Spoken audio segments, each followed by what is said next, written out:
So in this Ticketmaster tutorial video, I'll be showing you guys how to buy NHL tickets here on Ticketmaster. So once Ticketmaster is opened up, I want you to go ahead and go to the top here and press on sports. Now once you guys are here, you can go ahead and change your location. So where it says New York City right now, you can go ahead and type in your current location, but I'll just New York City as an example. Once you guys are here, you guys can actually scroll down and view a bunch of different ones. So for example, a bunch of different sporting events right here. There's obviously a bunch of different ones, but for example, if you wanted to go ahead and select a date. So let's say you're going to New York City on Friday, October 31st.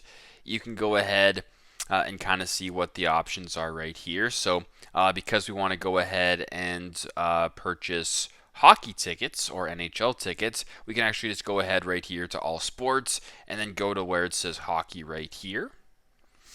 Once you guys are here, you can keep scrolling down and finding a bunch of different ones. So for example, if you wanted to buy Vegas Golden Knights versus Colorado Avalanche tickets, we can go ahead and do that.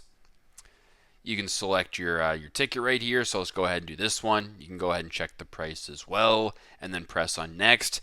Now it's going to want you to sign into your account, etc. So if you want to go through the process that way, you can go ahead, press continue, and then proceed with the transaction that way. So very simple, very straightforward. That's how you guys can buy NHL tickets here on Ticketmaster. Thanks again for watching, and I hope this video helps.